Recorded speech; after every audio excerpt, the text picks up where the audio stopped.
রাতে ঘুমানোর সময় 3টি সূরা পড়ুন।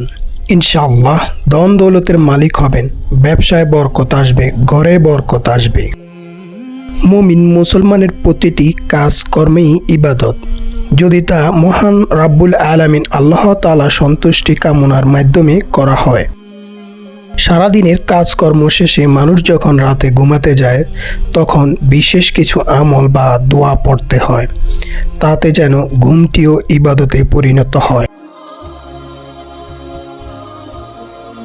দোয়াগুলোর ফজিলত অনেক বেশি। এসব দোয়া বান্দার মর্যাদা আরও বহুগুণ বাড়িয়ে দেয় এবং আল্লাহর নৈকট লাভ সহজ হয়।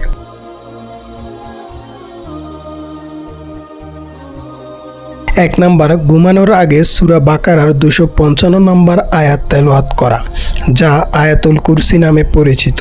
বিশ্বনবী রাসূল সাল্লাল্লাহু আলাইহি ওয়াসাল্লাম ইরশাদ করেন, তুমি যখন সূর্য গ্রহণ করবে তখন আয়াতুল কুরসি পড়বে।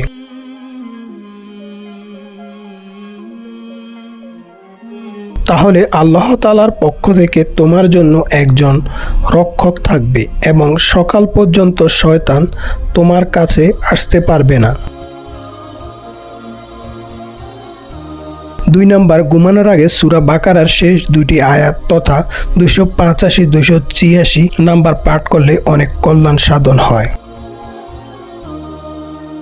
মহানবী সাল্লাল্লাহু আলাইহি সাল্লাম ইরশাদ করেন, যে ব্যক্তি রাতে সূরা বাকারার শেষ 2টি আয়াত তেলাওয়াত করবে তার জন্য তা সব সমস্যার সমাধান যথেষ্ট হবে। 3 নাম্বারে, একইভাবে ঘুমানোর সময় সূরা মুলক পাঠ করা অত্যন্ত সওয়াবের কাজ।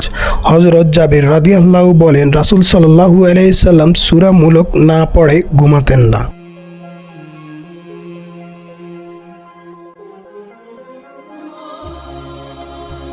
4 নাম্বারে সুবহানাল্লাহ, আলহামদুলিল্লাহ ও আল্লাহু আকবার পড়া সুন্নত।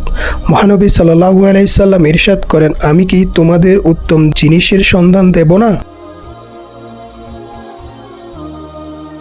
যখন তোমরা বিছানায় যাবে তখন 34 বার আল্লাহু আকবার, 33 বার আলহামদুলিল্লাহ এবং 33 বার সুবহানাল্লাহ বলবে, এটাই তোমার জন্য উত্তম প্রতিদান।